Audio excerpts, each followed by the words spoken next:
Hey there, students. So you might be asking yourself, Mark, what's the goals of marketing communication? Like in all these things we're doing, why do companies do all this marketing? Why do they have the advertising? Why do they have, the PR stuff? Why do they do all that personal selling? What are the reasons behind it? And so what I'm going to talk about today are 5 main reasons why companies, or what are kind of the goals companies have with their marketing communication. And one of the big ones just in general is to build awareness. I mean, people need to know that that product exists. They need to know that that sale is happening. They need to know that Culver's now has extra cheese curds. There's just building the awareness of maybe our products we have on offer, our value proposition, a new sales plan, maybe a new opening time. It's just about letting people know, just building that awareness of our product. Because people don't know your product exists. Does it actually exist?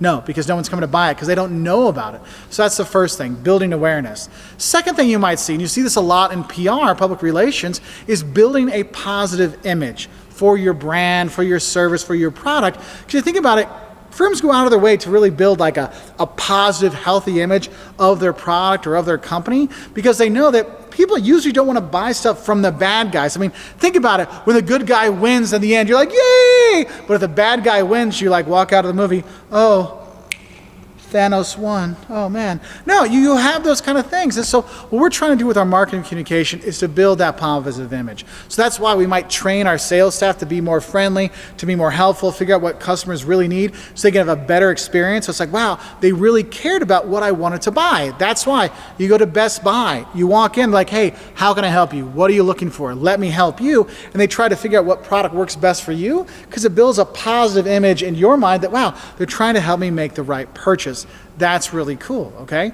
Now, the third thing you might look at in terms of a goal is, probably kind of also a big one, is attracting potential customers. Now, there's building awareness, yes, letting people know that your product's there, like, oh, the movie's coming out, okay, I know it's coming out, but attracting potential customers is getting them, basically letting them know the value proposition and inspiring them to actually buy. This isn't, hey, coming out next month, it's, hey, buy your tickets now. Go to the restaurant now. Go pick up this tasty cheeseburger, okay? And so you look at that, and so we're trying to figure out is how can we communicate to our customers to get them, to attract them to come buy, okay? So it could be looking at where we put our ads or the kind of ads we do use. I mean, that's why when you see a Butterburger ad or a cheeseburger ad, they always show someone, taking that bite in there and they're just enjoying it, like, wow, that attracts me because, oh man, it looks so good. So you have those things. Another thing you might see in terms of a goal of marketing communication is actually building better channel relationships. Because think about it, for companies, they have a lot of people in their supply chain. And when I advertise, I'm not always advertising just to that end customer. I might be advertising for the store that's going to sell my product. I mean, think about it. Coca-Cola advertises to that end customer, so the end customer wants Coke. But the grocery store that's going to carry Coke, the vending company that's going to have Coke, the gas station, they see that like, wow, that marketing communication, that ads and stuff like that to the end customer is making them want it. That actually is helping us. Thanks, Coke. That's really nice of you. But also sometimes you use the advertising to build a better channel relationship because you might advertise directly to your actual next step of your supply chain.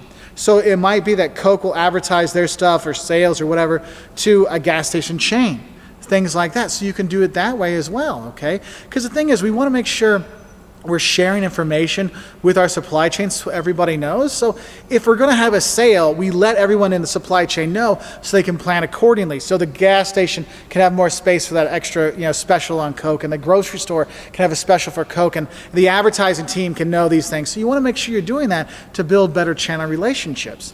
And the fifth goal I'd say for marketing communication, I mean, there's more of them, but the fifth one I want to talk about is retaining customers. Look, you're doing this marketing communication. You're talking to the customers because you want to build that relationship, right? And the stronger relationship you have with your customer, the more likely you're going to retain them. They're going to stay with you. It's like a relationship. If you talk to your boyfriend and girlfriend or partner more often, it's more likely your relationship's going to stay. When you don't talk to each other for a week or two, it's hard to retain that partner, right? So you got to think about these things. So we might have marketing communication goals that are really specifically focused for retaining those customers. So it could be we have a marketing communication that deals with a loyalty program. Or we have it telling about deals we have. Or it's maybe like a car company, when you buy a new car, they might call you after a week, say, hey, how's it been the first week? Then after the first month or the first 3 months, are you still enjoying that new Ford Expedition you have? These kind of things help you build that relationship and retain those customers, okay? So that's just a quick little video on some of the goals of marketing communication. There's a lot more out there, but I hope this gives you a little idea to start off. And if you're using this to study for an exam, I wish you good luck no matter where you take it. Bye.